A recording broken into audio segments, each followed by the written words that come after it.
Okay, so this is on a bit of short notice, but we have a grudge match, it's all Swedish grudge match, and this is going to be pretty interesting. So, we have gejben, who is going to play Aginfusion against thearete, playing Leela. Okay, this is going to be a best of 5 series. This is the first game we're already into the game. I've just hopped into it myself, so let's see what's going on here. Alright, so Aginfusion's at least basically set up with ice on every server, and they're trying to rush out what seems like a Nisei with a double advance, with 2 advancements on it, so that they can play around Leela's ability. As for Leela, not very rich. This is actually pretty surprising. Leela tends to be pretty well to do in terms of economy, but it seems like without an early Temujin start and a Blue Moose that, only just started getting online, thearete isn't able to move quickly enough, and the subliminal goes on. So Gabe is going to Aginfusion is going to get the first Nisei out and trigger Aaron, trigger Leela. So the Aaron draw is going to be pretty good for Leela. We will note that this Leela deck actually does run Employee Strike, so the run-based events like Inside Job and Account Siphon are not dead. In particular, Account Siphon might be what Leela needs to get back into the game.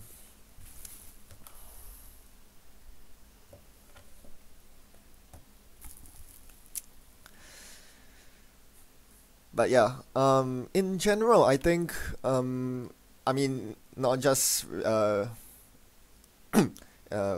even outside of this matchup, Leela is very, or rather most criminals actually, are very reliant on run-based, getting successful runs for the economy. So you see this Desperado isn't exactly paying off.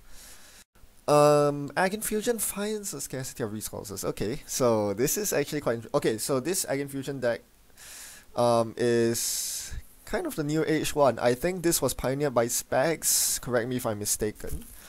And so this is actually quite current base, which I find quite interesting. So one of the biggest strengths of Aginfusion is that it really abuses the fact that the runner cannot play both Rumor Mill and Employee Strike at the same time.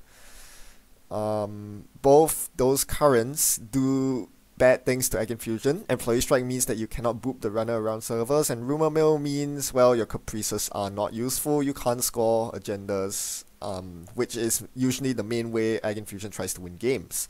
You can't have both currents out at the same time. So with that advantage in mind, I really don't see why you need to have a counter current in Aginfusion. Takes up deck slots and doesn't do much, because your ID strength is that you are going to either have the no Rumor Mill or no Employee Strike option up, if not both. Still, this deck ensures that the runner, I won't say ensure, because you see what Leela is doing right now. You can just play the strike right after the scarcity comes up, trashing the scarcity, and so much for the scarcity. Now there's an Employee Strike going up, and Leela's just going to get it's not going to get bounced around. The good news for Aginfusion is that they managed to trap Leela on archives. There's a Temujin pointer on archives, and it's not going to do very much right now. Leela's going to be able to get 5 credits off the archives runs every turn, because they can simply run Temujin last click. And we see some very small ice from this Aginfusion deck. So one of the ice that this Aginfusion deck runs, as we saw, was Newshound. I think Agin put Newshound on HQ. So this HQ is relatively secure.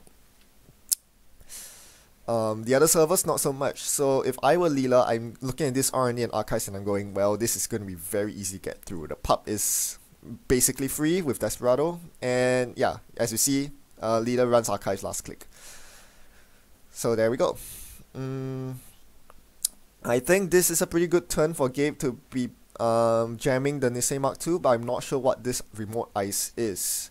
If I were that getting a Nisei Mark II into server 1 seems like a pretty good option now.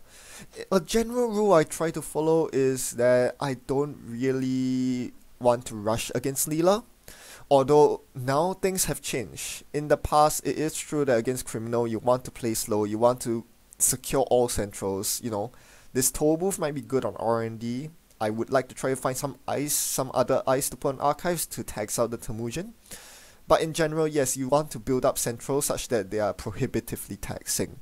Nowadays, that might not be true because of Blue Moose. Blue Moose is a very strong economy card, and you might not be able to out-tax runners anymore. So this is something we'll be seeing, whether this is true or not, we'll be seeing it across this best of 5 game series. Let me have a look at this. Yes, this is game 1 of 5. Jacob, sorry. Yeah, and let me know if there's anything wrong with the stream.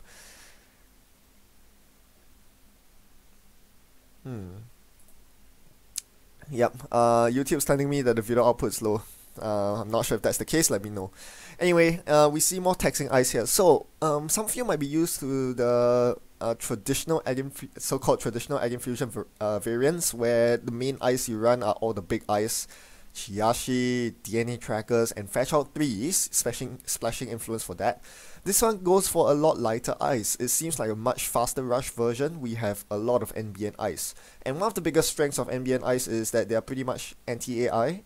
And even against the regular breaker suite is pretty strong. We have a News Hound, which is an utter pain to break for Leela. 5 credits with Mongoose. That's that's mostly Leela's fault for running Mongoose. Nanotex where it's at. IP block on the other hand punishes AI breakers. And finally we have Toll Booth, which now goes on, I believe it was put on the remote. So there we go. These are very strong ice, a lot cheaper to splash than Fetch Out 3. So as a result, an Aginfusion deck can play more of these ice. And yeah, this is going to be very taxing. These are designed to be cheap to res, heavily taxing. And yeah, I guess it kind of makes sense. Now that you're running currents, these News Hounds are really efficient. So now R&D is prohibitively taxing as well. Leela is not going to get too much of a credit foothold after this run, having lost the double-digit credit mark with the News Hound there. However, important to take note, Aginfusion isn't that rich either. They only have 13 credits. That's quite important to note. So, jamming a Nisei here might not be the safest option because it's going to take 8 credits to rest this Toll Booth. You will notice an interesting thing about thearete. His Leela deck actually runs Fisk Investment Seminar. This is actually quite interesting. So, yesterday, I actually met up with him in person to play some games, and his Leela deck actually did some work. I'm personally still not completely convinced on Fisk and Leela, but it, make no mistake, it does have its benefits, as we see Gabe go for the double advance on the Nisei. This is actually a very risky move. I'm not sure why you would do that. I guess it makes sense if he's feeling very confident about the Toll Booth lockout. However, there is going to be the inside job available to Leela, so you are definitely going to see the inside job come out soon. Unfortunately for Leela, there is no employee strike up. They might want to play Fisk Investment Seminar first, flood Gabe's hand, make it very hard on the scoring Nisei turn. I think I would play the Fisk if I were Andre Leela here. So yeah, Fisk is very interesting because you don't just play it any old time because it usually benefits the corp, but playing Fisk here would be pretty good. It floods the corp's hand and forces them to discard on the turn they're trying to score agendas. Not to mention that, yeah, so we see the card flood here. No employee strike for Leela. We see a Fem. The Fem could be really clutch if he Fems the correct ice, but he has to remember that Aginfusion's ability is active. No, he doesn't go for the remote. Very interesting decision. It's not going to contest the Nisei. This is going to be really huge for Gabe. I think he can just call out on a Caprice and agenda remote.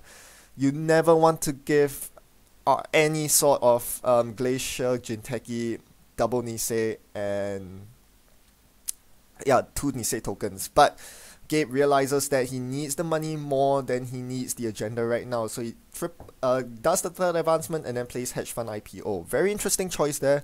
Yeah, it's a very interesting choice. I'm not sure if that's correct. I think that would have been a really, I mean, you really want to get the agenda out, but we'll see if Andre can contest this.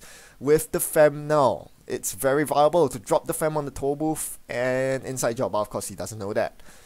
Temujin comes down. Which server is this going to be on? Oh, nope, maybe not. Oh, yes. Yes, he forgot to press career fair. So, yep, so Temujin goes on R&D. It seems like Andre's going to set up himself up for a medium deck, which is his R&D pressure card of choice. Except that there's no medium yet. Very interesting. Going for R&D instead of the remote. I'm really not sure what to feel about this here. I think the main thought here is if I run the remote, he's just going to boot me to archives anyway. So I think running R&D here is fine, but I think I would like to see him exert some pressure on this server. So one of the weaknesses of Leela is that with their current deck, I do not believe Andre runs any AI breakers. That's a problem. That is actually quite a big problem. So while Andre has pretty good central pressure, he's kind of locked out by Aginfusion combined with Excalibur's subroutine. So, and Gabe gets basically a free Nisei here. The one ice does get bounced, but that's rather inconsequential. And now, if I were Gabe, I can see the end in sight very clearly right now. With 2 3-point agendas in my hand, it's going to be rather trivial to get get the win. And Gabe even can sense that, I mean, given how Leela has been playing so far, by completely avoiding the remote, Gabe knows full well, Aginfusion knows full well that this Leela deck does not pang any AI breakers. So, yeah, given that knowledge, when the Caprice was bounced back into hand from the remote, Aginfusion was like, okay, you're not going to be able to contest the remote regardless of whether there's a Caprice in there or not, because you have no answer for Excalibur. So I'm just going to defend R&D here. So this is going to be really difficult for Andre to pull back. The good news is you can't have 2 Caprices rest at the same time. So the question is, does Gabe rest the Caprice here? The answer is no. This was a bluff, and yep, he's going to get the medium going. He cannot afford to drop the HQ Caprice because this opens up the opportunity for Leela to legwork here and steal a bunch of agendas. So I think this was a pretty smart choice. The lack of defense on R&D can be a problem here, because this makes it very difficult for the corp to score out. If the Future Perfect or the Glow Food goes in double advanced and Leela steals an agenda, the agenda's getting bounced. So that could be a problem. Meanwhile, the medium gets racked up with the Temujin pointer on ooh, they find a Future Perfect. Oh, this could be a problem here. Okay, so yeah, very interesting here. Very, very interesting. Do you liberate the TFP of the film critic here? I think you might do.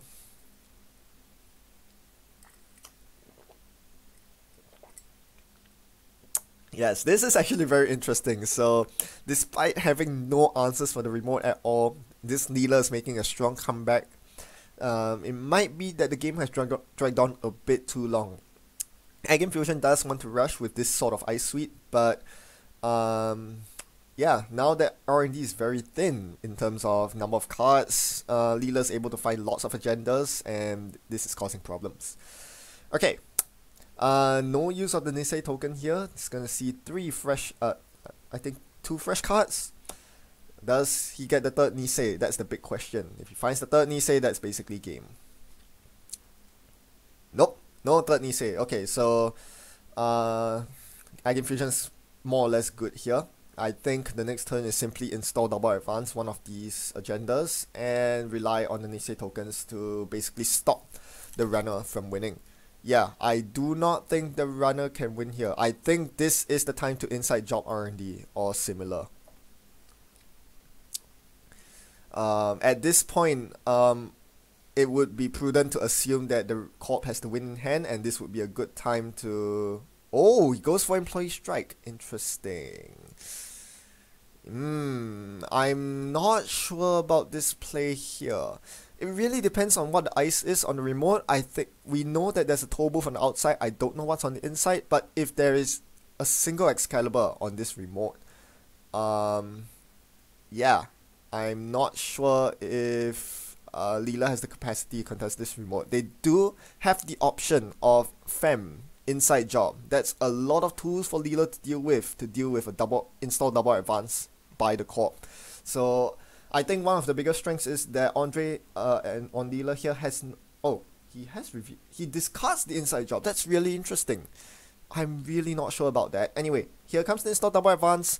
I think Leela might be regretting the decision to drop the second inside job. We'll see. Leela has 4 clicks here. They have to keep in mind that 2 of those clicks are going to be used up by Nisei tokens. So Leela has to basically run at least 3 times this turn. Or basically every single click has to be a run, I think. And yeah, coming back to bite him, Aginfusion realizes that Caprice on remote, keeping the Caprice on remote was probably the right idea. But regardless, this is basically very awkward. So here's the verdict: Leela cannot win on R&D here, unless they find enough agendas to win off R&D. The problem with running R&D here is that they won't have enough clicks to run R&D, steal agendas, and then liberate the future perfect of Film Critic. They would have to hit very specific agendas and in order to bounce this remote. So something like the last Nisei, or maybe win a side game on future perfect. That is what Leela needs to win the game right now. Otherwise, they are just going to be kept out by Nisei tokens.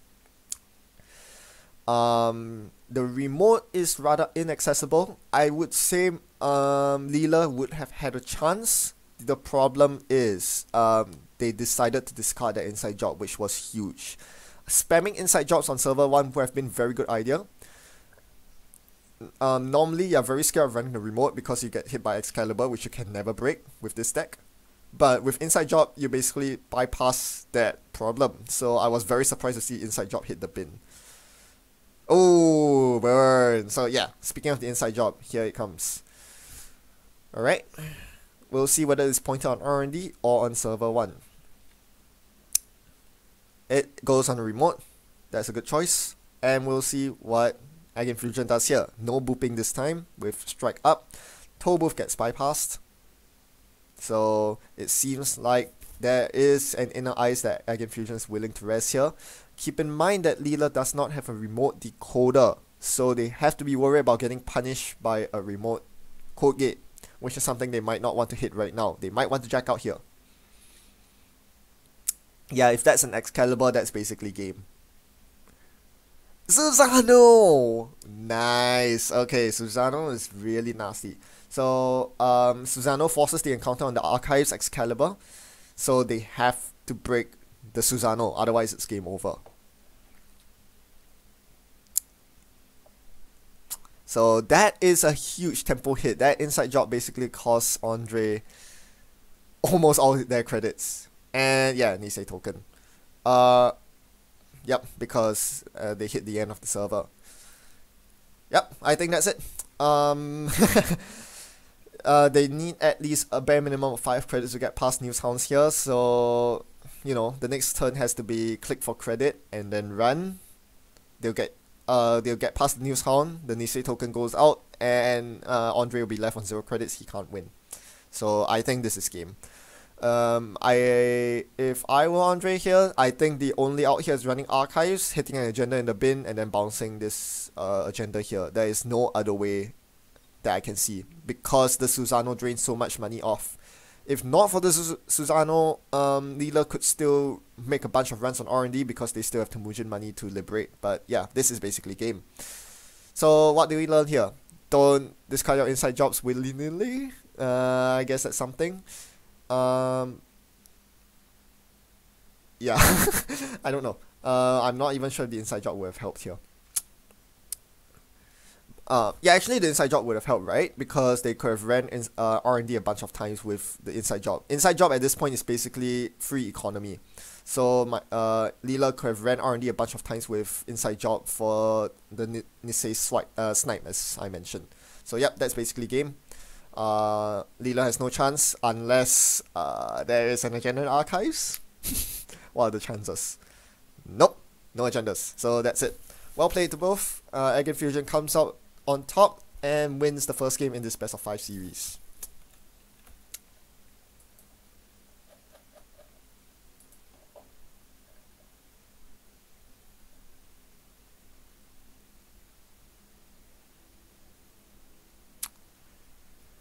Okay, very interesting comments. Do you fam the Excalibur on archives for the Temujin? It sounds like a good idea, but as we saw from Aginfusion's hand, they managed to find an Excalibur pretty, in pretty good time later on. So very easily, Aginfusion could easily override the fam Excalibur with another Excalibur of their own, rendering the fam pretty void. I think generally fam is best reserved on the power turn where you want to contest the remote.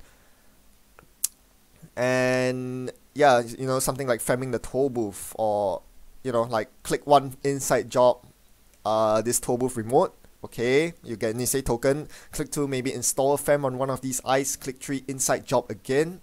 You know, something to that effect. Basically, what you want to do is to use fam on a turn where it really matters. Famming Excalibur for Temujin is okay. I don't consider it a very high value play. I guess, I mean, because you're basically trading money for money, right? You're paying 9 for a fam just to get money off Temujin. I'm not sure if that's really worth it, especially when you can just slowly drip money off Temujin. Sorry, we are entering the second game late. They seem to have started already. So Aginfusion keeps a hand. Sorry, we need to check whether they actually kept or not. Leela mulligan, Aginfusion kept. Okay, so Aginfusion kept because they have two new sounds early on. This can be very punishing, but at the same time, this Nisei is probably good. No! Okay, they missed the 1 into Nisei. Interesting. So very slow start from Leela here. Yeah, Leela usually wants to play aggressive, and especially with a Temujin in hand, I think that's a very good idea. Unfortunately for our friend Leela right here, they are stuck with a tag from Newshound. So I think their initial plan was to drop Temujin and run a bunch of times, but that's not happening anymore because they need to spend money to clear tag. So this is really bad for... This is not a good start for Leela. One of the best openings you can do against Leela is Ice Ice Ice, and usually Aginfusion cannot really punish Leela like that because the usual Aginfusion variant runs a lot heavier ice. If you start with triple ice, criminals can easily abuse that because they know that you can't rest any of them, so usually a Temujin on HQ or even R&D could be safe.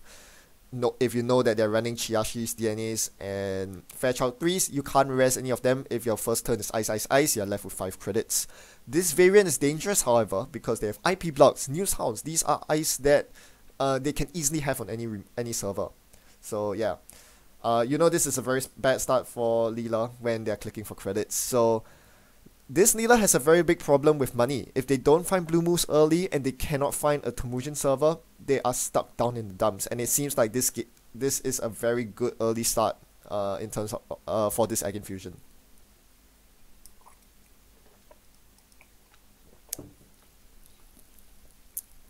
So yeah, I really don't want to call it just yet, but I have to say that this is a very big advantage for Aginfusion as it is. But things can turn around here. The new sounds are not activated, so this legwork will go through. They get 2 tags here, but if they hit an agenda, 60% chance to do so, the tags will go off and we get some Leela card draw. This is a very nice play from Leela, but it doesn't pay off. Very unlucky there, 40%. Missing both the Caprice, the second Caprice, and the Nisei Mark II here. Oh, tough times, tough times.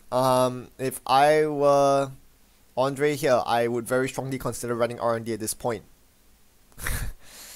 This is pretty bad. This is pretty bad. Yeah, I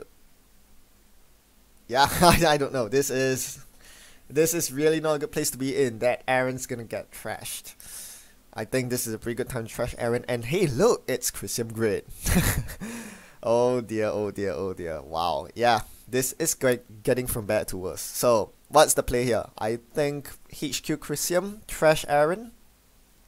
I don't think you can go very wrong with that. There we go. Yes, very nice play there. So, even if Leela wants to trash his Chrysium, it's pretty easy to do so. There's no current active, but can they pay 5 credits at this point to trash a Chrysium? I didn't think so. So naturally, before this match started, various players placed bets on both sides, and quite a lot of people actually bet that Aginfusion would come out on top, myself included. Well, you never know, Leela can still come back, but I think generally Aginfusion's favored, although this Leela deck is pretty well tagged. Not gonna lie, this is not a complete walkover for Aginfusion, but so far gejben is playing this really well. And yeah, the small ice is just causing a lot of problems for Leela, as well as Excalibur, which is going to be, as we are going to see in the next few games, I believe, Excalibur is going to be a main win condition for gejben here, because because this Leela deck just doesn't have any AI breakers. It's going to be a very strong win condition that Aginfusion can rely on in most games. Celebrity Gift went off and Caprice goes in the remote. We can expect IPO going up and or the Nisei being jammed here sometime soon. I think if I were gejben here, I think a good next turn would be install Nisei. Don't advance it just yet. Don't lure the runner into the remote. Do something else and then play IPO. That way you set yourself up for a double advance on the following turn, as well as having enough money to actually defend this remote with ice. I don't really fancy the idea of having Nisei stuck in hand, because you bet that dealer will be trying to tear down this Christian grid on HQ. So as I mentioned, as I mentioned, this is the play that I would have made. I wouldn't have advanced it here. I wouldn't have advanced Nisei because this draws unwanted attention to it. That being said, I think it doesn't really matter, because with 1 credit, there's no way this Leela is going to run onto this remote. The big question is whether gejben is going to score this Nisei outright here, and I think the answer is no. With so many cards in hand, I think gejben's far better off doing something like Ice HQ, Ice R&D. There we go, and advance. Nice. Yep, this is a very good play here. Andre still has absolutely no way to contest given this economy, but with blue moves out now, I think Leela can get something up here. Now the question is whether they credit play blue moves or credit play daily casts. I think you draw here. You want to draw 1 card to bring yourself up to 7 so you can pitch the paperclip into the bin. I think you should know by this point that there's no arc lockdown in Aginfusion, so drawing up to 7 would be nice here, and it might draw you into a career fair, which makes installing the cast or blue moves that much easier. Click 1 draw here would be really good. Click 2 draw here would be, yes, and exactly that happens. The career fair appears. This is the amazing card to see. So now he can click for credit and play career fair blue moves or career fair casts. Either way, it's gonna give him 2 credits per turn from now on. Nice, very nice play here. Alright.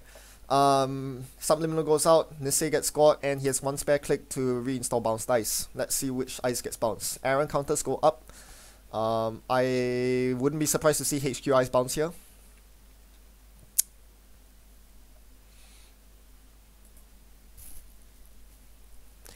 Okay, Christian Grid gets bounced, and Christian Grid goes back on, so that's just basically 1 lost click. I would have bounced the ice on HQ or R&D, because that cost the corp an extra credit to reinstall it, but either way it doesn't make too much of a difference, although at a competitive level every credit matters. Especially against, as we saw, Aginfusion was treading on a very low credit level at times last game, so every credit actually does matter. More click for credit action going on here. It's almost as if this is an anarch, not a criminal. We finally do have blue moves up, so that's 4 credits per turn. In the meantime, install double advance here. I did not see what this agenda was, but I think it's fair to say that this is a corporate sales team. I think it is. So get the agendas out while you can. No breakers up, no money up. This is a free agenda for Aginfusion. Does Leela run this remote here? I think you might. I think dropping an inside job on server 1 might be the way to go here. You want to force reses against Aginfusion. You want to put them out of IPO range, of hedge fund range. You want to show that ice so that you can fem them. I think dropping an inside job on that server would have been very prudent, but in any case, that doesn't happen. gejben scores the sales team with a click spare. So once again, something's getting bounced. I would like to see some ice getting bounced here because he's now down to 11 credits and would have to reinstall that ice. Also important to note that, yeah, last turn was a bit of a pain. I mean, the last few turns, I forgot that scarcity was actually up. So installing cast and moose was actually more expensive than I initially imagined. So yeah, this is a very bad trade for Leela. What gets bounced? Oh, remote caprice, I think. Yeah, that could be it. So instead of reinstalling the remote caprice, hedge fund goes up. So yeah, very, very slow economy from Leela here, mostly because of the very annoying scarcity, and that's one big merit of having scarcity in your deck. Alright, Inversificator, very nice breaker. Only if you have the money to use it, of course. Aaron Marin draws a Fisk here. I do not think this is the right time to Fisk. I really, really don't think this is the right time to Fisk, but he might do it anyway because he really needs the card draw. I do not like Fisk here because this is not a downturn. This is not an important turn for Aginfusion, right? They are not forced to advance agendas here. So this Fisk is basically free card draw for Aginfusion to find their 5-3 agenda, to find whatever they need to win. I mean, in this case, it doesn't matter because as we see from the hand, Aginfusion does have the winning food in hand already before the Fisk. So it doesn't matter. Given that gejben has Nisei token here, they might well be able to just outright win by install double advancing a global food in the remote. Of course, I think the safer play here would be to drop Caprice, drop the food, play restructure or hedge fund next turn. So more clicking for credit action going on. Yeah. Yeah, at this point as Aginfusion, you're basically thinking, do I install double advance the food, or do I drop both Caprice and food and wait one more turn? I think you do want to wait one more turn here because it can be very risky to get the food out right now. Knowing that the runner might have inside job, they might have employee strike. So yeah, could be very risky. But I think if he actually does go for the install double advance on the food here, I don't actually think Leela can contest it. We'll see.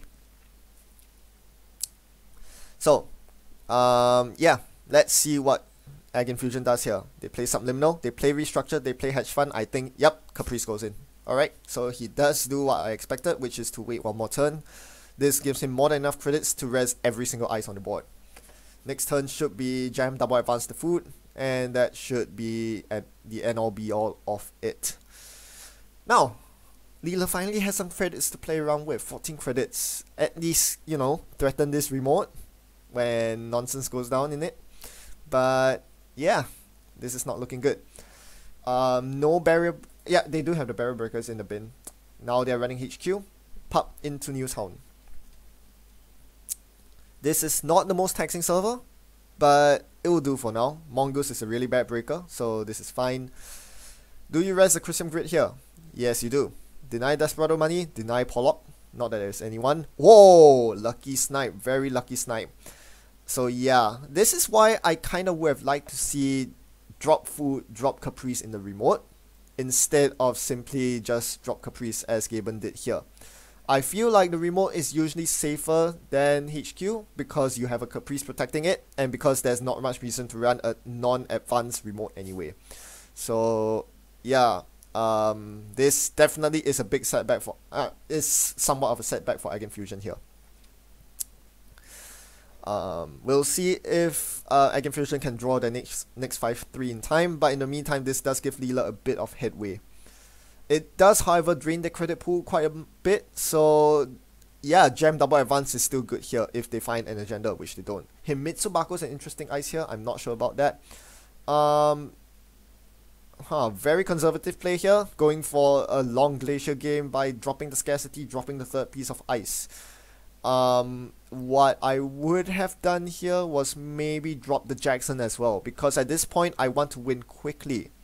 My opponent is very poor. Usually you want to drag out against Criminal because they have basically no late game staying power, but this Criminal has found a Blue Moose, And this criminal has a lot of blue moose fuel. And yeah, they're slowly getting back into the game. I think by putting jacks in the remote, you give yourself a higher chance of finding your 5-3 and accelerating the game end, especially since you managed to get up to 4 points pretty quickly. So I think the Jackson would have been good here. Don't make any mistake. I mean, make no mistake. Leela is still very far behind in this game. Until they get a successful Temujin off, this Leela is not going to make any progress at all. If anything, it's just going to give free subliminals to Aginfusion here. Again, they still haven't set up. In both games so far, this Leela deck just does not have enough money to play the Inversificator. This is the decoder they need to get past the remote ice and to deal with all the nonsense high strength code gates. So, Temujin finally goes down. I think it's going on Archives, but no, it's going... Are you kidding me? Are you... What? This is just... I concede, right? Why would you drop a Temujin on a Crisium server? This is a mistake. This... He must have forgotten about the interaction with Crisium, because this... Yeah, as you think he might have a sliver of chance this game, this is just a waste of 4 credits. Yeah, I really don't know about this. And he's not even taking the credits off.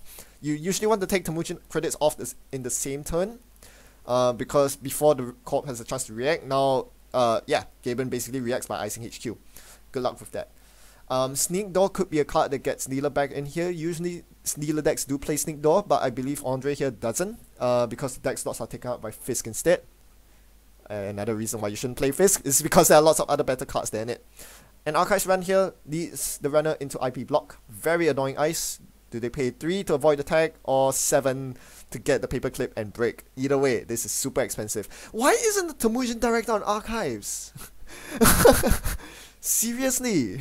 Seriously, Temujin on Archives, this is it will be a mopus that do not understand. Okay, it's late for Andre here. Poor Andre. Okay. Yeah. Yeah, this is not good. So yeah, as I mentioned, Gabe does finally get the Jackson going, and oh, that's the future perfect. That's the win. So I think I would actually okay, this is fine as well. Yeah, this is fine. There is no way the runner's gonna get into HQ. So I was gonna say maybe dropping future perfect in the remote preemptively now might be good, but given that the runner has no way into HQ anyway, this is fine. Also, the slap gift really helps. It makes the runner think that the corp hasn't found an agenda in HQ when they actually very clearly have. Alright, yeah. So the next turn for Aginfusion should be drop double advance. Although I would be fairly worried about Hail Mary R&D runs here, because Leela's ability is still super annoying. So yeah, no question here. Strike, playing strike. Yep. Yep, gonna use Jackson here to shuffle a bunch of cards and drop double advance. Not playing the subliminal here, that's a mistake. Gejben's a very careless and terrible player here, so this is why he didn't play any subliminals, or just being really cocky. Yeah, it's all in jest. So the win's on R&D, right? As Leela, you just go for R&D here. I'm not sure what this R&D ice is, but gejben must be pretty confident about it. Let's see how it works. If it's an Excalibur, yeah, that basically is the game maker. As Leela here, I'm looking at this remote and I'm like, no, I'm not getting in there. HQ is actually viable. Of course, Leela doesn't know this, but HQ is actually one of the best ways through, because there's a 1 in 5 of hitting a free agenda in the Nisei that will cause the agenda bounce. That will cause, yeah, the TFP bounce. We see a Macrophage here. Macrophage is not going to do anything. And the news house is going to get broken for 5. Will he find an agenda and slow the corp down by a turn? This is what it comes down to for Leela. Always these 10-20% outs. Doesn't look like it. It doesn't look like it. Sigh. Why a sigh? It's not a sigh game. Why are you sighing? Seems like it's a blank card. Yep, that's a concession. There's no way to win for the runner. And that's game 2 going to Aginfusion as well. So, of 2 games out of 5, Aginfusion has won so far. Will this be a 3-0 sweep? It will be interesting to see. Let's look at your comments.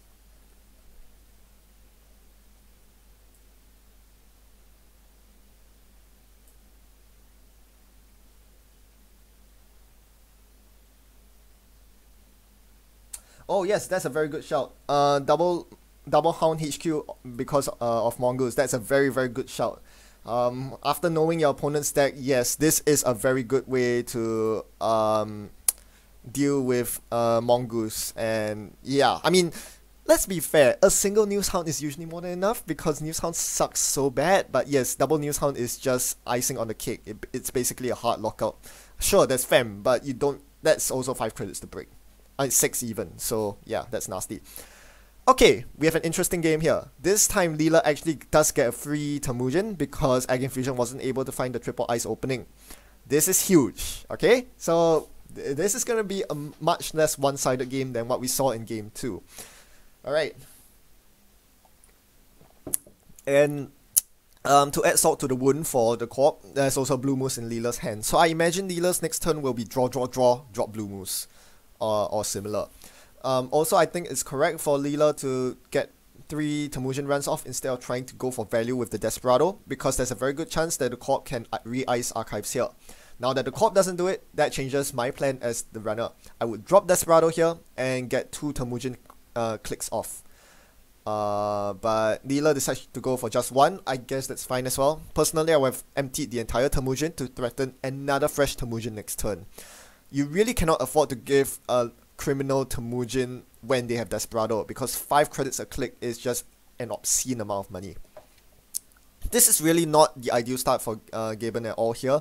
They do have good money, but absolutely nothing in terms of good ice. So this kind of an opening right here could get punished very heavily. I would actually go vertical before going horizontal.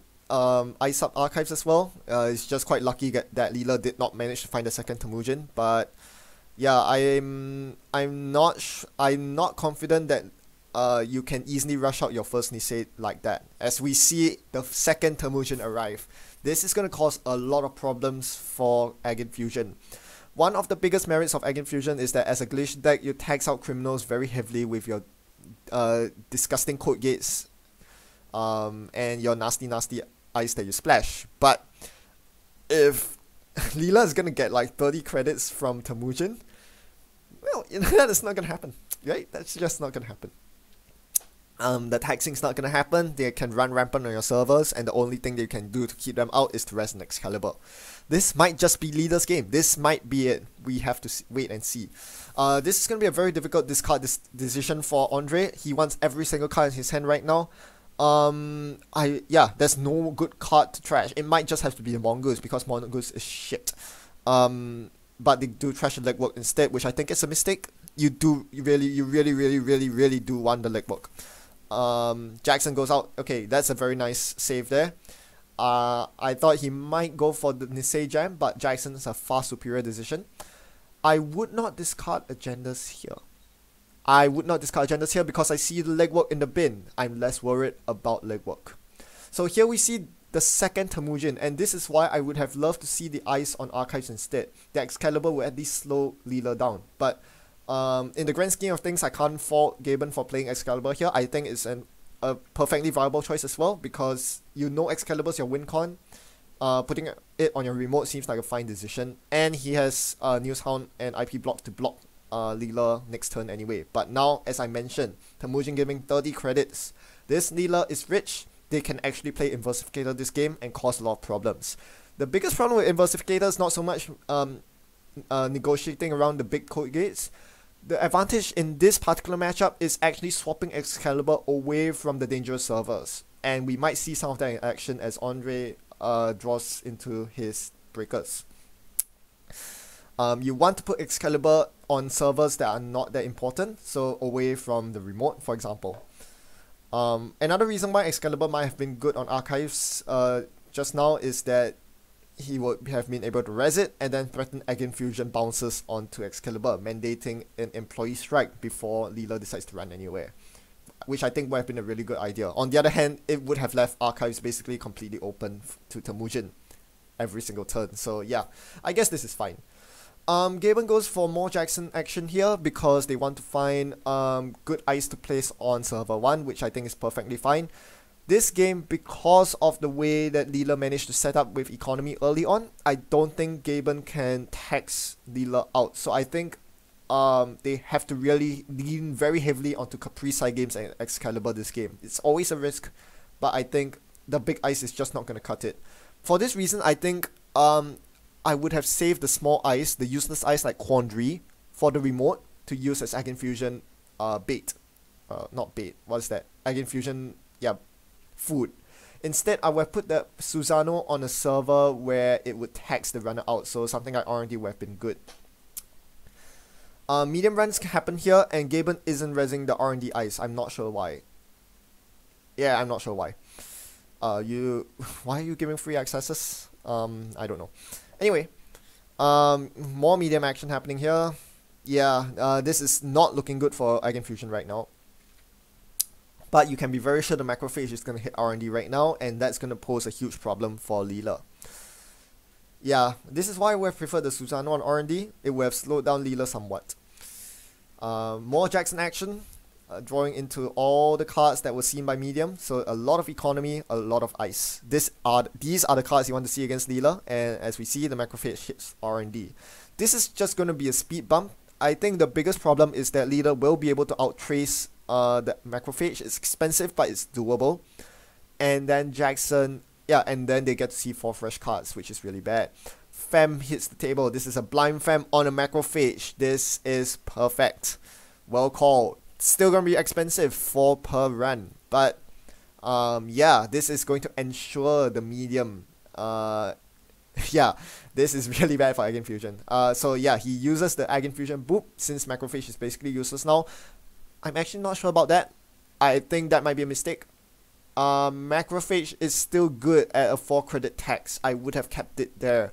There are quite a bunch of ice that are less taxing than the macrophage. 3 to res, 4 to break each time is decent. I would not have done that boop because now Leela gets an even easier time into R&D, and Gejben isn't taxing Leela out at all. If anything, Leela's gaining credits from the Desperado medium runs. I do not agree with the macrophage boop because there isn't taxing ice on R&D right now. Macrophage could have been that taxing ice. Yeah, 4 to bypass is still expensive. Yeah, it neuters a Temujin.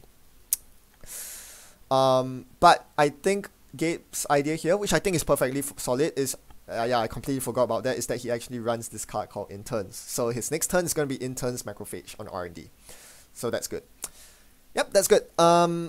Yeah, I was thinking this deck doesn't run friends, so you can't get a macrophage back, but that's a moot point. There's Interns here, so you can expect the Interns macrophage to come. Toll Booth gets drawn. This is interesting. I think it might be good to put the Toll Booth somewhere here, but no, he instead goes for a restructure. I think this is a bit overconfident. You really don't want to give Leela 2 fresh accesses. Again, they can rerun R&D. I mean, they can run R&D. They're still going to get past the macrophage because they're so rich. Going back to my initial point, this is why you never want to give Leela big, or criminals big money. Macrophage is usually something that stops them dead cold, but yeah, if they're super rich, does it even matter? So, Fisk comes out. I'm not sure about playing Fisk when there's a Jackson install. Yeah, I'm not sure about that. This seems like a good advantage, card advantage for Aginfusion. Inside Job comes out on the macrophage, so yeah, this macrophage is not going to do anything, which is why I would have preferred to see the Toll Booth go on R&D, but whatever. Now the boop happens, and yeah, no strike means that this is not going to be a successful medium run. But Leela can still rerun this server. It's going to cost 8 per run on the macrophage. It is not cheap, but after playing the Fisk, and this is one of the big advantages of playing Fisk Investment Seminar with medium, the cards on R&D are refreshed. So yeah, it basically forced Aginfusion to draw the top 3 cards of the medium deck, allowing Leela to see a lot more fresh cards. So this is the synergy between Fisk and medium. when Leela actually has an advantage in the game, and Leela's just going to plow through R&D here. Oh yeah, they cannot. Yeah, this is not a good idea. Yeah, this is not a good idea for Leela here, because gejben can easily dump a bunch of credits into macrophage and kill the medium. So instead of running that, oh, film critic. Yeah, so okay, it'll be interesting to see if gejben dumps credits into macrophage here. Oh no, yeah, macrophage doesn't happen. Of course, they have passport installed. Yeah, I'm not paying attention here. So obviously the safer move here is to just use passport to break macrophage. And yeah, he's not gonna break all the subroutines. The exile virus from bin can happen. And he's gonna see 6 cards, at least 5 of which are fresh, I think. So at this point, it might just be fine to use Jackson to reshuffle stuff to thicken R&D. On the other hand, yeah, he might want the Jackson to save him from card flood at this point. So it's gonna see 5, 6, nothing.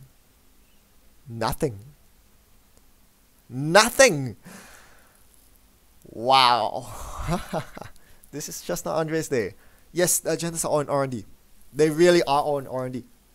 There are no agendas in score area. That should have been a very rewarding run. I was expecting at least 5 agenda points on that run. So yeah, here's the response. Double ice. Good luck with that. Ouch. Yeah, you live and die by the agenda access as Leela. Although, yeah, that really hurts. Okay, Strike finally comes out, and an inside job onto R&D. There was a fixed investment seminar, so again, Leela's gonna see at least 4 fresh cards. I think 5 fresh cards here. So yeah, this is a problem when you don't purge. The Fisk investment seminar pressure is real. Okay. Excalibur fires. Newshound. Newshound is gonna get broken by Mongoose. And then we are gonna... Yeah, okay, so... all the credit advantage is going to dissipate very shortly. Oh, that macrophage is so expensive. So expensive. And there's no errand counter to capitalize on the agenda steals, if any, here. I believe Aginfusion feels it's pretty... I mean, you know, they are not that miffed about the big digs because their key agendas are in hand. This is why I mentioned earlier I would have preferred to see agendas being kept in hand instead of being discarded to the bin, because... actually, no, it wasn't this game. Never mind. Okay, finally, an agenda! Global food. Okay, something gets bounced. Probably HQ Ice? Yeah, nice. And more accesses. Remember, there are at least 4 fresh cards here between the Fisk and the Medium. Future Perfect gets hosted on Film Critic. Do they find the winning agenda here? Do they? Is there one more agenda in the tank? There are lots of them in R&D. Lots. Oh, it's a side game. There's a Future Perfect there. If they win the side game, that's it. Because... Oh, clutch 2-bit there. Okay, so Aginfusion's in a bad place. They are down 0 to 5 very soon, but they are not out. You never count a Glacier deck out against Criminal, and they have all the ice they need now and all the money in the Celeb Gifts to stop the runner from running rampant on their servers. This is definitely a HQ ice to be installed here, probably the DNA tracker, and that should keep the runner out for a while. So the big question for Leela here is, can they run R&D this turn? I think the answer is no, they are not rich enough. Actually, maybe they could. They could liberate a Future Perfect, play Show Gamble, and run R&D for an 8-card medium access. Even though there's no Fisk investment synergy this turn, you must remember that there were lots of cards that were stolen last run, so there are going to be a lot more fresh cards on R&D this time round.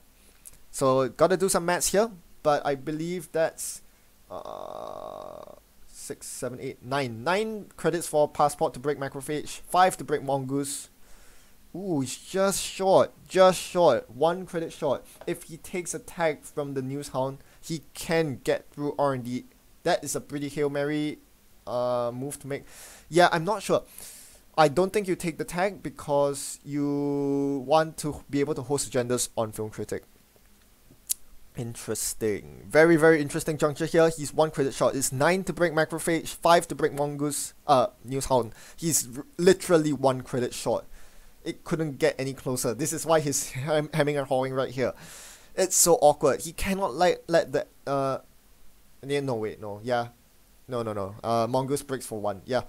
So, I don't think there's any way through unless he lets one of the Macrophage subroutines fire, and none of them can. He cannot afford any of them to fire right now. So, inside job would have been great right here, but he doesn't have it. So, yeah, this is really sickening. He is literally 1 credit short. Wow. Wow. Okay, it just comes down to that. 1 click, 1 extra credit would have done it. It might have been right for him to not liberate the future perfect here, but I don't know. Yeah, that Macrophage is causing a lot of problems. He must run this turn because he knows that if he doesn't, there's gonna be a virus purge coming up. Yeah, very awkward.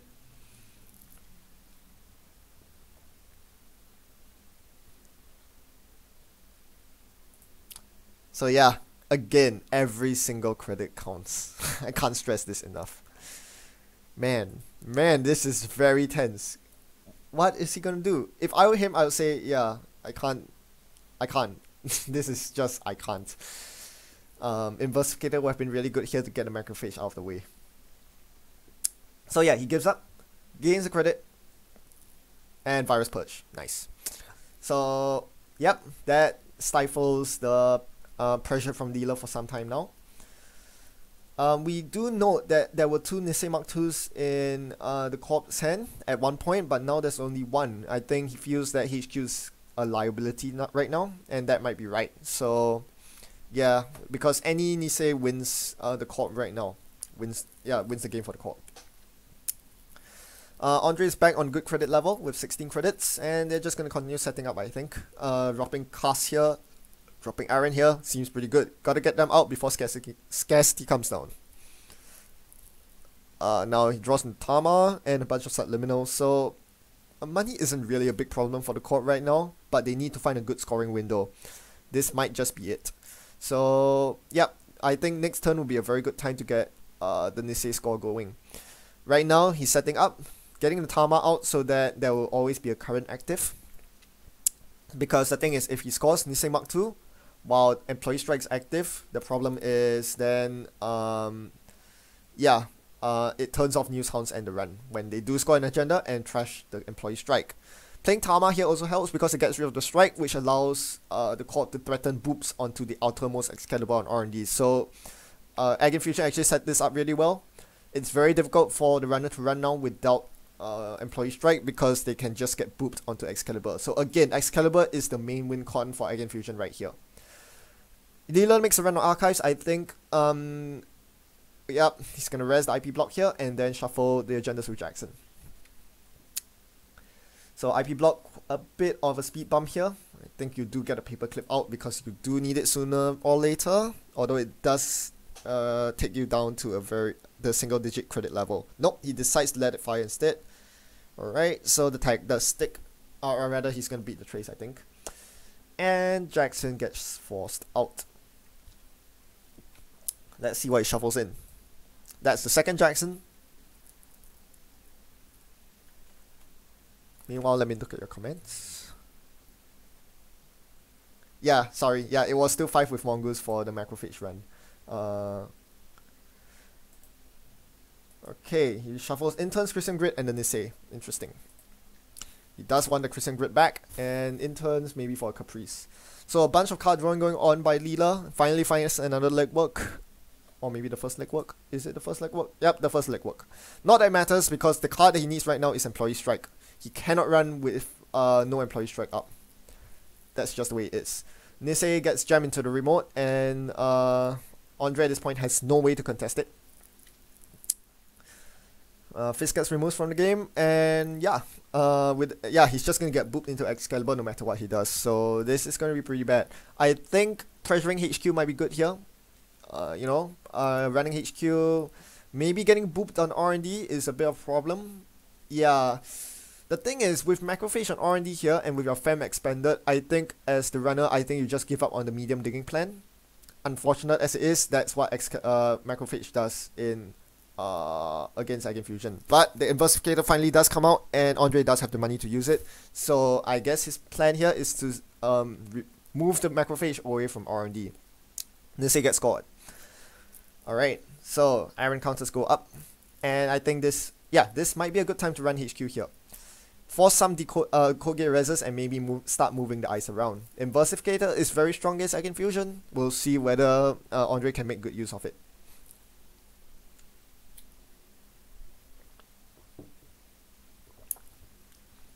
Although you do want to keep in mind that Leela does not want to go into a single digit credit level. This is quite dangerous against a Glacier deck that can easily take advantage of scoring windows when the runner is poor. So drawing a bunch of cards here, finds a career fair with nothing to use it on. Or maybe they do. It's John Masanori. Yeah, that's fine, that's fine. This allows him to do good synergy with the Iron counter. And now we see here that if Aginfusion actually kept the second Nisei in hand instead of ditching into the bin, they would be able to actually install double advanced Nisei here. But yep, that doesn't matter. They just play a Celeb Gift here. What was that turn? Celeb Gift, draw a card. I think I would have preferred a turn where... Yeah, no, that's fine, that's fine. Okay. What will Leela do here? I think... I've been saying this a lot, but I think it's time to run. You could total up and play slow. The problem with that is I'm pretty sure Andre here knows just as well as I do that locking the remote is not an option because you do not have an answer for Excalibur. You know, Excalibur into Nisei counter is just, you know, you can't get this agenda. So I don't think Leela can sit around waiting. They have to exert some pressure. News Hunt IP block come out on HQ. These are super annoying ice. This is the last thing that Leela wants to see here, because what they want to see is some code gates that they can inversificate around, but instead all they get are sentries and barriers. So very nice job. Good ice choice by gejben here. So no inversificator action and very taxing. News Hound 5 credits. IP block. Ho. Wow, okay, that's a pretty big trace. I guess he's not coming in. Okay. Yeah, actually I'm not sure about that. He might need the credits for later. That's a bit overzealous on the boosting of the trace, I think. I mean, boosting the trace is probably correct, but 7 credits is a bit much, I have to say. Alright, Career Fair Earthrise pops up, so that's going to be something that's going to hit the table. I mean, especially given there's a Caprice on HQ, I think it was perfectly fine to just boost the trace by a bit. But in any case, Hedge Fund comes up, so more money, more problems. Subliminal, does he advance it? Yes, double advance, good. So Nisei goes in the remote, double advance, so that actually he could have yeah, whatever. I think he could have afforded to play the Crystal Grid and just leave it single advance, because at this point with all the iced res on R&D, HQ and archives, he doesn't have to worry about Leela bounces anymore. So usually you over advance your agenda so that you don't have to worry about Leela bounces, but I think in this scenario a Leela bounce isn't that bad at all, because it doesn't make centrals less porous, I mean more porous. Everything on HQ and R&D are res, so I would have preferred to see a Chrysium on HQ, because if there's one way this corp is gonna lose, it's by death by HQ. You see double siphon in Leela's hand, you see legwork. Yeah, you don't want to get all these run events hitting you. So, contesting the remote, he's just gonna get booped into the Excalibur, come on. But first, some torture. Macrophage, the second one. The second coming. Yep, this medium's going into the bin, for sure. I don't think Andre can contest double Macrophage at this point. It has to go. The medium has to go, and might as well. Makes way for the paperclip. So yeah, letting go of the medium right here, and I think it's very sensible for gejben to just use Aginfusion's ability to transfer the runner onto R&D. Now that the medium's gone, R&D isn't that big of a threat, and Excalibur basically forces Leela to not run for the rest of the turn, which is a very powerful thing. So yep, there we go. Continue. get booped. Nope, he's gonna torture him further with a Susano. Ugh. If I were Andre here, I might just let it fire. It's really expensive. He's gonna spend the money for it. He's going to go all the way, only to get booped onto R&D. Boop him. What are you waiting for? Boop. There's no strike. You can boop him. Boop. Boop. No! Interesting. So, given that this is the ice structure, what I would have done in Aginfusion's shoes was to use the Susano to boop Leela onto the R&D Excalibur. Right? Because the theory is I want to save the remote Excalibur in case the runner does some sort of shenanigans to remove Excalibur from R&D. You know, something like an inversificator swap. So Excalibur on R&D is very reliable. A very reliable way to trap Leela into not being able to make runs with Aginfusion's ability to transfer the runner onto the R&D Excalibur. But Leela has options, obviously. Leela can play Strike. Leela can inversificate. And that is why you want to keep the Excalibur on the remote. So that, you know, that's a backup in case they mess around with your R&D Excalibur. On the same token, however, I feel that in this particular scenario, I don't think there was any reason for the Corp to give up the R&D Excalibur just yet. They could have used Susano to boop, as in to use Aginfusion's ability to transfer the runner to R&D. This preserves the Excalibur on the remote because he didn't have to res it, while preserving the Excalibur on R&D. So I think that would have been a better play. But either way, the good side of this play is that now Andre was taxed. He's down to 10 credits, and there are 2 Nisei tokens on Gejben's side. So, what is Leela gonna do here? There was a very good start. He went off to an incredible 30 credits with double Temujin early on. And yeah, a big 8 card medium run. That was probably meant to be game more than half the time. But nope, it wasn't meant to be. And now Aginfusion has clawed back into the game. 4 points to 5, but Aginfusion at this point is clearly the one that is holding the driver's seat because they have 2 Nisei counters. The medium threat is no more with macrophages everywhere. This is looking very good for Aginfusion. At the same time, however, all it needs is one agenda for Leela to win. And with Film Critic, that can easily happen. With Temujin Director on R&D and Macrophage being a dead card, yeah. All that's protecting Aginfusion at this point is the News Hound, the lone News Hound. And Gejben at this point does not have the money to further fortify R&D. So this might actually be game because the Corp does not have enough agendas in HQ. It sounds really weird, but without enough agendas in HQ, the chances of the runner winning on R&D at this point are pretty high. I believe there are 4 agendas in R&D. Ooh, Nisei Mark II and the run. Both runners are poor. Both the runner and Corp is poor, and the tag is going to be very taxing. Of course, there's Aaron counters. So that's not that bad. But yeah, Gejben forced to pop 1 Nisei counter there. I think that's the right choice. You only need 1 Nisei counter to guarantee the win between Excalibur and Nisei. But with so few credits, yeah, this is not looking good. If I were Gejben here, I think using the second Nisei counter on the next R&D run would be a good idea as well. But instead, he goes for Chrysium on R&D. So yeah, there is merit to saving the Chrysium for R&D instead of HQ. But given there are no siphons in the bin, I really question the play here. I think Chrysium should still go on HQ. Although, yeah, admittedly, this Temujin pressure is crazy. But he's just opening himself up to siphons very soon, as we'll see shortly. But first, R&D run. He's gonna see 1 card here, but the Chrysium is going to stop the Temujin. My issue with this play is that, yeah, he's gonna be vulnerable to siphons. I think the winning line of play, yeah, actually I really don't know. This is not very good for the, yeah, the Corp basically just got themselves trapped in a very awkward position. Let me think about this. Yeah. Yeah, this is not a good place to be at all. Not much else to say about that.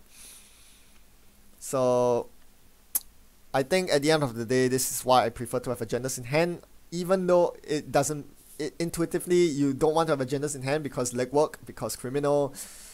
Yeah, I don't know. Anyway, so okay, gets through R&D. Obviously not boosting the trace here because the corp wants to res the Chrysium here.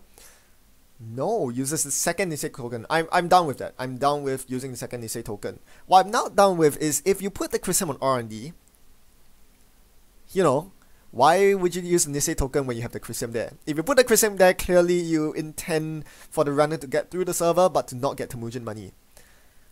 So yeah, if the play was to use the Nisei token regardless, I think the Chrysium really should have gone on HQ instead. The corp is going to find it really difficult at this point to score out. That's the way it is. There is going to be no scoring out here because there's going to be all the Siphon pressure in the world and no Chrysium to defend against it. And while HQ might seem taxing, don't forget, the runner has daily cast and blue moves ticking. So they are going to recover much quicker than you think. I think Leela has this one wrapped up. All they need is one agenda, and it's going to happen sooner or later with the corp decking out very quickly.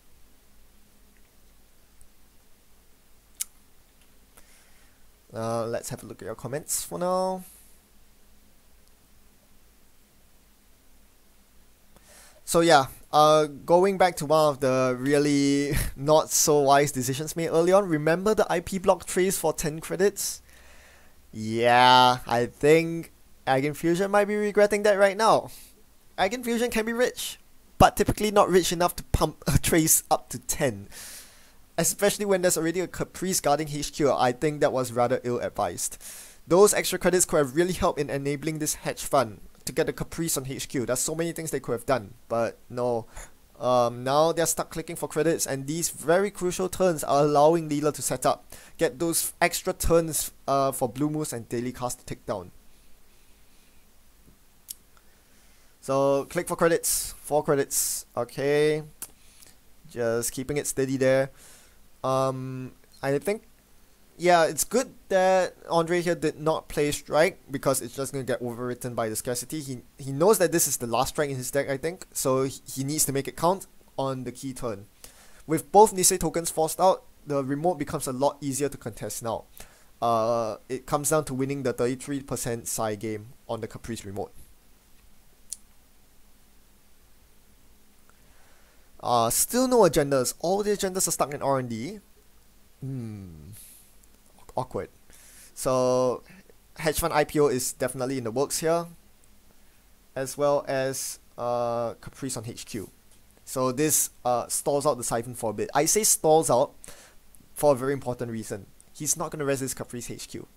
If he does, it removes the Caprice on the remote and he cannot score out to win because he doesn't have the Nisei token anymore. This is what happens when you expend the last Nisei token. So strike hits the table, and he's probably going for R&D at this point. Otherwise, he wouldn't be playing strike. Oh no. I think it's because Tama was on Siphon. That might make sense. Yeah, I think Tama was targeted at Siphon, so he wants to use strike to get rid of the Siphon Tama, so he can actually go in for the Siphon.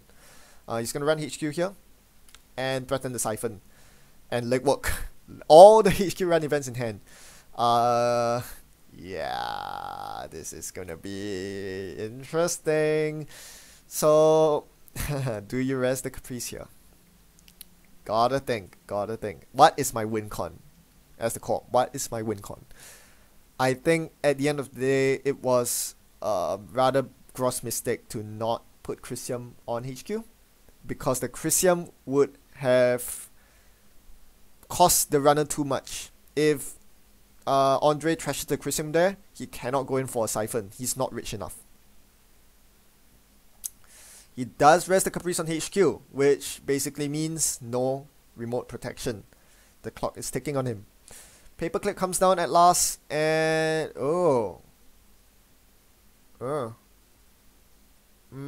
yeah, I'm not sure about the paperclip there. This means that he cannot contest the Caprice side game here. It's gonna be a bit too poor to do that. Also, he's gonna take a tag. So yeah, I think the Caprice res was correct here because without Aaron counters, the tag from John Masnori is gonna be very punishing. Andre still goes in for it anyway. This is quite an easy 2-bid, although 1 is probably pretty safe as well. As Andre, you cannot afford to bid 1 because if you bid 1 and the bid fails, you don't have enough money to clear the tag. So Andre is forced to click for credit, clear tag there, putting them on 0 credits. Gejben, on the other hand, has found his future perfect at long last, but does not have a scoring window to score it. Wait, no. Why isn't he scoring the future perfect? Whoa. Susano keeps him out.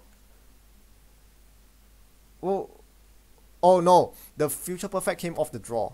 Right, sorry, my bad. The future perfect came off the draw, so he was not going to be able to score the future perfect either way. That was a very big scoring window. If he had drawn the future perfect on the mandatory draw, that would have been a very big scoring window. Okay, interesting. Remember, it doesn't take very long for a Blue Moose daily cast Leela to recover in terms of credits. Starting turn with 4 credits, they can just click for credits and threaten the remote run. So, there we go. So, yeah, scoring window gone, just like that. Future perfects all across the sky. Is this the time to go? I don't think it is. Oh, Mats. Okay, so the interesting thing about this is that Macrophage can potentially be the MVP here. By virtue of requiring the trace 1 and the run to be broken. Because if Gejben has enough money, he can out-trace Leela with the end the run subroutine on Macrophage. I did not see what ice went on the remote, but what we know is that Susano costs 7 to break with Mongoose. 7 to break with Mongoose, yeah. And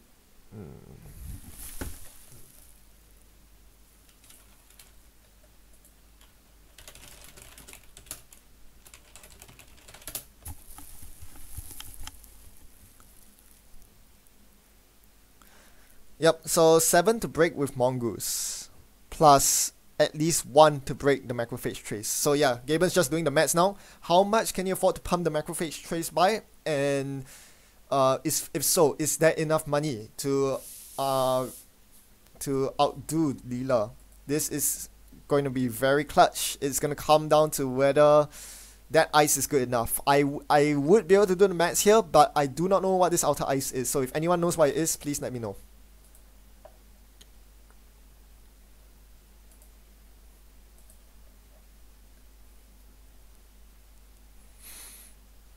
Yeah, this is a very key turn. He might be able to jam double advance here, and I think he actually might have to, regardless, because or the other option is to play scarcity first and give the option of booping the runner. Okay, yep, Gejben thinks he has this, which means that he probably has enough money to rest the ice, or if not rest the ice, at least out-trace the runner on Macrophage. So the play here is jam double advance.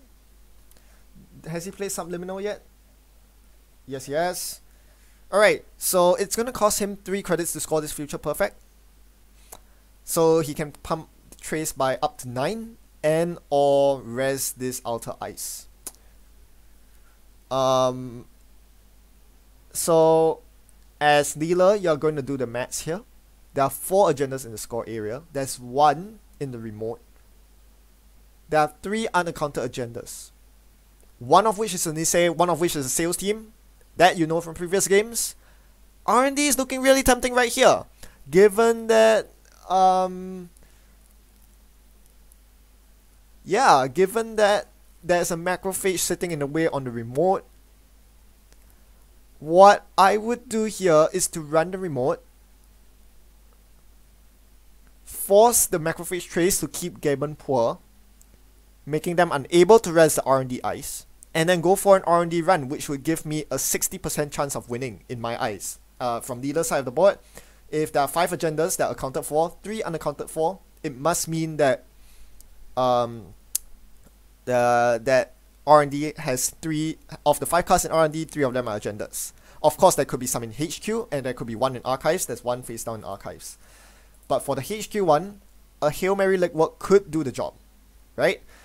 He has 12 credits. He has enough to get past HQ once and force a side game on the Caprice. He has, as Andre here, I would have absolutely no intention to break the Susano or to outtrace on the Macrophage. I think this is the time to run the remote, force money to be spent so that they cannot rest the R&D ice, so that they cannot really afford to play the Caprice side game here, and then go on to Centrals, find an agenda to win the game. I think that is the play. I think he has to go for remote followed by Central. If he finds a future perfect, he can host on the second run, he can host the Film Critic and take it off. Yeah, there are a lot of ways that Leela can play this turn. They are Leela after all, Centrals make a lot of sense. I think you want to run the remote first to force some credit spending and then go in on Centrals. We'll see how Andre plays this out, but he does have a lot of options because there are agendas in every single server, except Archives. I don't think that's one in Archives. So even though this looks favored for Aginfusion, I'm not so sure because the agenda density R&D is very high. If you do the maths, it makes sense. Agenda density R&D is high. Siphons and legworks are available, you know. Again, even with Caprice on HQ, I would just blind siphon, blind legwork here. There's no point in holding these back anymore. It's the last turn of the game. I'm just going to throw them and hope to win the side game. Yeah, the big question mark is what is this ice here. He goes for R&D first. This is not what I would have done. It gives Gejben a chance to rest this News Hound here. This is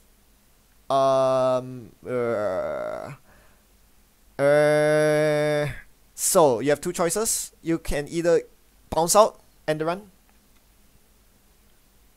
or you can go all the way through. And Andre decides to go all the way through. He's going to bank on the top card being an agenda. Let's see if this works out. He's going to spend all his money here. If this run doesn't work out, it's basically game over because yeah, he doesn't have enough money to run any other server. Okay, here goes. He still has a good shot of winning. There's lots of agendas in R&D. We know that there are 2 agendas in R&D, so 40% chance to win here. Maybe 1 agenda if there's 1 in Archives, but otherwise there are 2. 40% to win. Let's see. Christian Grid doesn't matter here. Oh yeah, it does. It actually does. The R&D run. There we go. That's the game for Leela. So it didn't really matter either way. Whichever way Andre played that, there was an agenda on R&D, so that was basically game.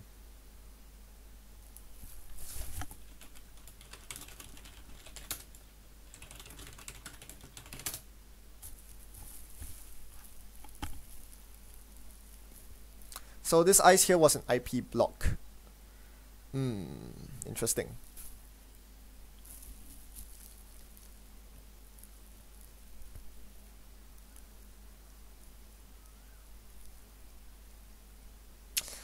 Alright, so that's game 3 done. The scoreline so far is 2-1 in favor of Aginfusion. Aginfusion still on match point, so as to speak. We're going to game 4 here. And we'll see if Leela can really pull it back, or if Aginfusion will end it on a 3-1 victory.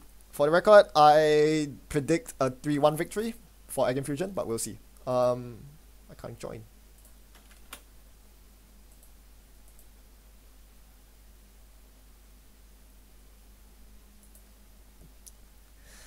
So yeah, at least Andre is not going to go out in flames. But alright, we are going to go into game 4 here.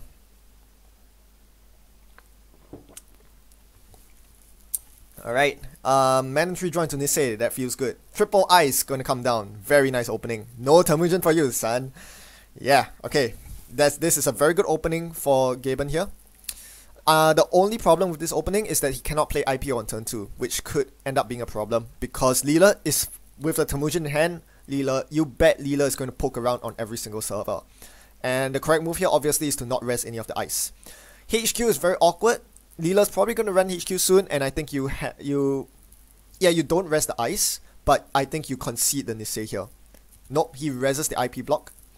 This is going to attack. Yeah, IP block makes sense because it's cheap to res, and it slows down the runner because it forces them to beat the tag trace, putting them out of installing Temujin range. They still hit the Nisei, however, getting to bounce and ice, so this is good. For Leela, the early pressure is indeed one of the powerful aspects of playing Leela Patel here. Archives Excalibur gets bounced, but you bet that it's going to go back down. I do not agree with drawing a card there. I would have just clicked for credits, because credits is exactly what you need right now. So everyone's clicking for credits. Jackson Howard comes out. Gonna go Jackson draw. He's drawing for Celeb Gift and Hedge Fund. I guess that makes sense. Surely you click for a credit here because there's nothing you want to ditch. Nice toll booth on the server one. I like it. I like that play. Yeah, Gejben's clearly a better player than me. I would have clicked for a credit in his shoes, but toll booth is a much better choice because it preserves the Jackson. Leela cannot afford to run the Jackson with an ice guarding it. So now, he's now in IPO range, assuming that he doesn't have to rest ice this turn. Let's look at Leela's board state. They've managed to get a gamble going, 2 gambles actually, and a Fisk. So now, with their fries, they have card draw, they have money, because the blue moose is going to hit the table this turn. Unfortunately, the Fisk is actually powering up Gejben's game. It really drew them into Celeb Gift. So you bet next turn is going to be Celeb Gift, followed by IPO or Ice. So this is why I really don't like Fist Investment Seminar. It's actually really helpful to the co-op, especially when they have Jackson out on the table. I think, personally, I feel Leela should not have played the Fist Investment Seminar there because they already had card draw going anyway. They could have afforded to just manually draw, which they would have to do some point in the game. So yeah, that was a poor play, I think. IPO gets played. So Gejben feeling very confident about his ice on R&D and HQ. Meanwhile, the Blue Moose train gets going, and we see Special Order and Count Siphon. So I wouldn't use the Special Order right now unless there's a server I really want to run right now. I would save it. He's playing a Special Order. Yeah, because you have a lot of one-off breakers, I would rather draw into my breakers first and then use Special Order to find my remaining breakers. But here he plays Special Order to put Paperclip in the bin. I guess that's fine. Also, Paperclip's a fine choice because the only ice shown so far is IP block. Now, Gejben is nowhere near close to scoring an agenda just yet. Actually, he is now. He just found his Nisei. So yeah, let's see what he do. He played Jackson. He played Scarcity, Subliminal. It was Jackson, Scarcity. Okay. So next turn for Gejben should be Newshound on remote or Susano on remote. And yeah, he hasn't found Caprice yet. This is a bit awkward. It's still relatively safe to score, but he has to keep in mind that inside job's a thing. Andre continues drawing cards here. He has Aaron set up, and he has Film Critic to steal Future Perfect, so those are pretty important. He has a bunch of run events, but they are useless because Strike is not active. Scarcity is making things a bit difficult, making things very expensive. And he still has the turn 1 Temujin that he still isn't able to play. What a pain. He hasn't been able to find breakers. So this is why I would prefer to keep the Special Order, because by special ordering a Paperclip, not only are you making it harder to find your other breakers? Yeah, you're basically making it harder to find breakers because you reduce the number of available breakers left in your deck to draw. So yeah, he has the Barrier Breaker, but nothing much else. Meanwhile, Gejben freely sets up with more ice on the remote and R&D. Macrophage on R&D, and that's Newshound on remote. He finds the Fist Investment Seminar, and he's probably going to play it here. Nope, he's not. Yeah, because there's a priority event, he cannot play on second click. Finds Siphon, finds Medium, finds anything other than breakers. Well, that's the way it is. I mean, technically he does have his Sentry Breaker in the fem, but you really don't want to be femming right now. Because firstly it's a blind fem, and secondly you don't have the money to spend 9 on a Sentry Breaker at this point in time. So from the past 3 games, what we saw is that this Aginfusion deck is very well positioned against Leela because it has a very reliable win condition in the Excalibur and because it has this really bonkers eyes in the News Hound, 2 to res, 5 to break with Mongoose. Also, the Macrophage helps against the main win corner R&D, which is medium. So even though Leela gets the medium down here, Gejben's feeling more than happy that there's a Macrophage on R&D. So no threat at all. Is he gonna jam the Nisei here? He's just shuffling the Jackson in, Nisei jam, advance. Oh. What if Leela fems the inner remote eyes and plays inside job? Yeah. That is an option. Of course, without employee strike, Aginfusion can still boop the runner. Is it time to try? Is it time to try the fem into inside job? Force the boop. I don't think it is. It's unfortunate that Andre did not manage to find an E-strike, because that would have been the play. But yeah, so he's not going to go for it. I think that's fine. Instead, he chooses to set up his breaker suite. Just as well, the fixed investment seminar here is comes at an okay time, because if Gejben decides to go for the score here, he'll have to bounce one of his ice from Leela and discard a bunch of cards. So he might not be able to afford to score the Nisei here, which gives Leela another opportunity at that fem inside job play. Except that that's not going to happen either, because he spent 6 credits to play the daily cast last turn. Remember, scarcity is up. This deck is fairly reliant on resources, and without the strikes up, it's really difficult for Leela to make any headway. So the Nisei does get scored. I'm not sure about that decision, but it's fine, I guess. It's just that you have to dump a bunch of cards that he could have really used.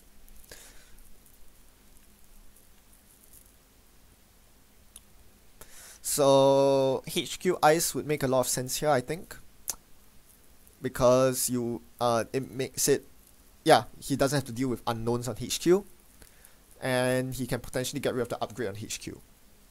Of course, seeing Aginfusion side of the board, we know that with interns, the HQ upgrade is not much of a concern.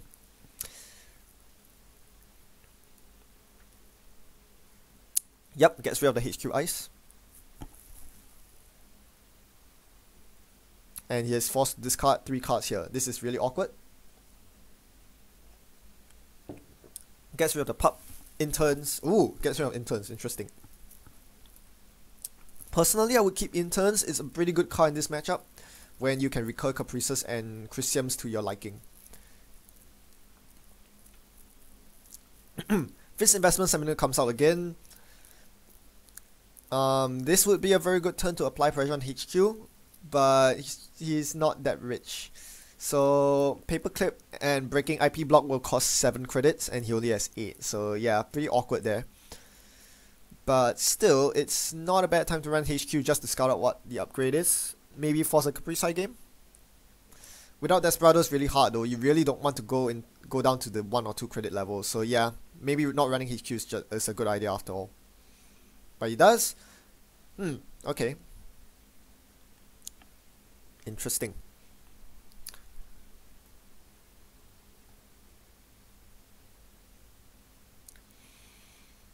Alright, so that's an IP block and a Chrysium Grid. No point in raising the Chrysium Grid here. And yeah, knowing there's a Chrysium Grid, that's going to be really painful. Not being able to trash on the same run is a big problem. If he had enough money to trash on the same run, things would be different. Because with the interns just trashed, yeah, the Chrysium Grid's not coming back. So, pretty good scoring window. I think I would have actually jammed the sales team there. That seemed like a perfect scoring. Maybe not. Yeah, maybe not. Yeah, don't forget, this is pretty deceptive. Even though he ended his turn with 3 credits, he starts his turn with 7, thanks to Bloomers and Casts. It depends on the remote eyes again. I haven't been paying too much attention. Anyway, career fair for Earthrise for more card draw. So far the score is 2-2, and Aginfusion is in a bit of a lead here, I believe. Because, yeah, with the Nisei token and the Caprice, yeah, Aginfusion is able to start scoring agendas. On the other hand, Leela's not that rich.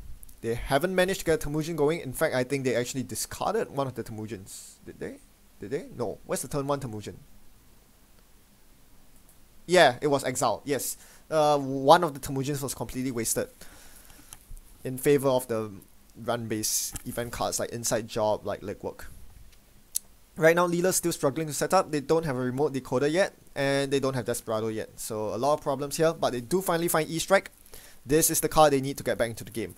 Yeah, so this, at this point, you see the Excalibur on Archives here. And I think it's quite clear that this is a time where Temujin will be much appreciated. Granted, Leela will probably draw into it with the next Earthrise tick. But in the meantime, Sales Team goes out, triple advanced. Gejben just trying to close this game out as quickly as possible. So usually you don't see triple advance coming out, but against Leela and wanting to rush out, triple advance seems perfectly fine. Now, a perfect play this turn would be to do stuff, and then Career Fair Temujin on Archives, run Archives. Right? That's not happening, because someone threw away the Temujin. So, yeah, I don't think you ever throw away Temujins, because you need the money so badly. We saw how much work having early money did for Leela last game, and trashing the Temujin was a mistake in my opinion. Meanwhile, speaking of money, Future Perfect gets scored. Okay, so this is why it was triple advance. I didn't realize it was a Future Perfect. I thought it was a Sales Team. This puts Gejben on 5 points, basically well on his way to victory. Cannot win next turn. Install advance on the Sales Team would be nice here, but I think he's just going to drop the Sales Team to the remote. Oh no, Christian was bounced on HQ, so he has to put it back. That's fine.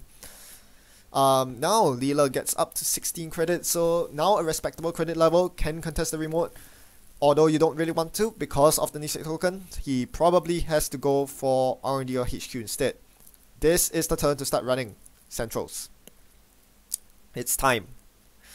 I think he's going to look at dropping Temujin on R&D and then running R&D a bunch with medium out. What he doesn't know is that there's a macrophage there. Nope, he's going on... Oh, really? Really? There's a Chrism Grid on HQ, my friend. Please. Please, no. Oh, man. That's bad. So Gejben's definitely going to rest these eyes here for tax.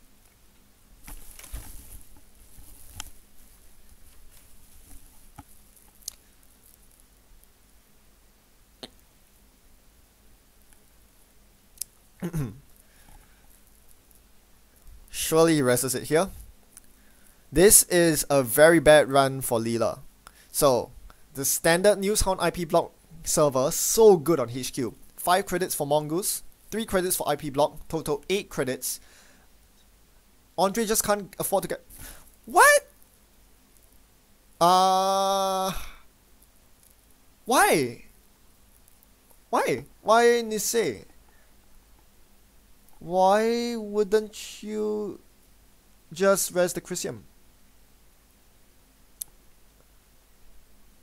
Huh. I'm trying to think. Sure, he could get a 2 in 5 agenda, but if he gets a Sales Team, Gejben scores the Future Perfect next turn. If he gets a Future Perfect, Gejben scores the Sales Team next turn. I do not see a problem of letting Leela into HQ. You can rest the Christium, prevent the Temujin from firing off, and still keep your Nisei counter to score your agenda. Now, we'll see if that actually matters here, as Gejben goes in for the install advance on the Sales Team, threatening game point. He must have a remote code gate, otherwise he wouldn't do that. So Strike is active, so he cannot boop into Strike into Excalibur on, remote, on Archives. That is usually a very strong play, but Strike is active. Andre is sufficiently rich, so he's leaning into a bit of side games at this point, or leaning into a remote code gate. That must be the case. Is Susano on the remote? No, Susano's in the bin. Yeah, interesting. I really would have res the Christium instead of use the Nisei token. I guess the fear was that by giving a chance for Leela to find an agenda. I guess. So if Leela hits the Sales Team, Leela could bounce. No. You can rest the... Yeah, I was saying, if Leela hits the Sales Team on that HQ run, assuming he didn't end the run, the court didn't end the run, Leela could bounce the remote Caprice and make it harder to score the sales team, but to score the last agenda future perfect. But he could pre-res the Caprice, so I don't know.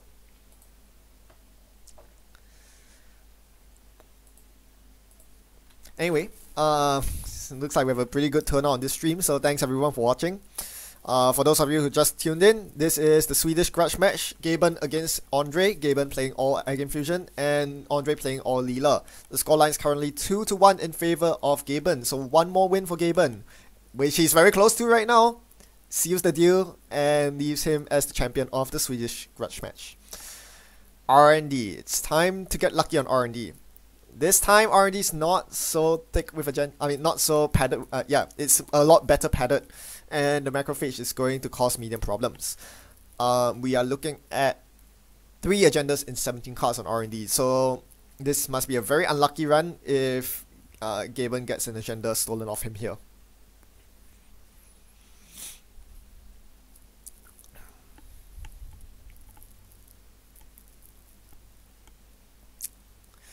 Yep, so macrophage does its work. It makes sure that Leela is not going to see more than 1 card off the top of R&D.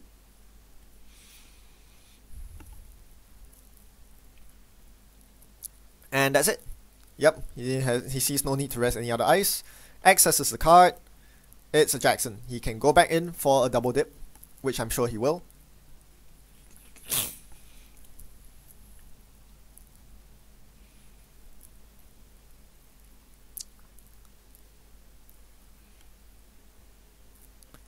And what do we see? Is it an agenda? Nope. Alright, so R&D is sealed up. What other options does Andre have here? There are no necessary tokens, so he could still go for the remote viably. And HQ even. There's a future perfect in there. So he might have to try his luck on the remote here. Gotta do it, I think.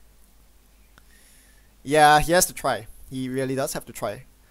Or he could go for a legwork, but knowing that there's a Christian Ground HQ, that doesn't sound like a good idea.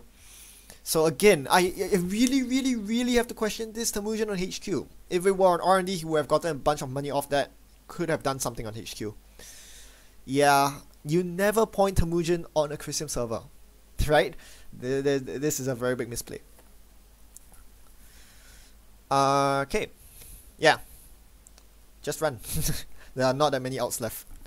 I mean, it is a bad situation, I agree with Andre, but at the same time, there are not that many outs left.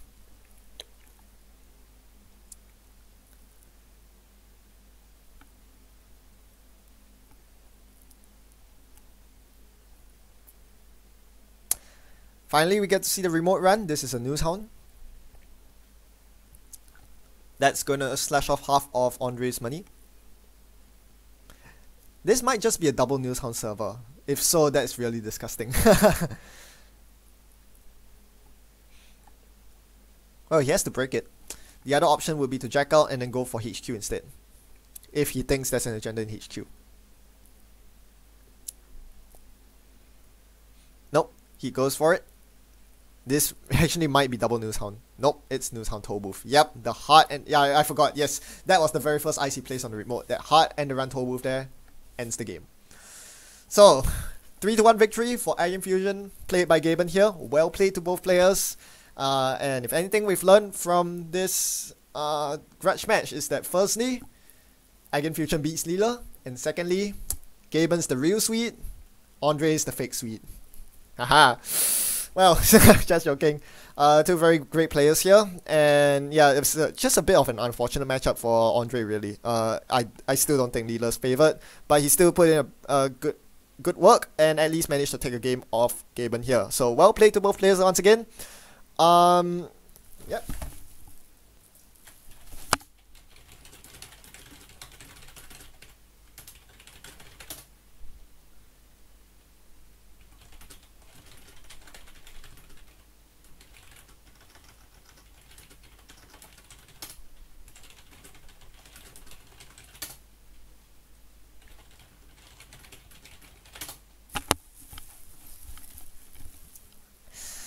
Yep, so that's all for this coverage of this grudge match.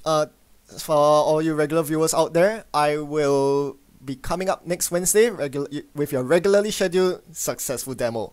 look forward to that. We'll be playing with a new card from Crimson Dust. So yeah, in the meantime, as always, thanks for watching, thanks for tuning in, happy net running, goodbye.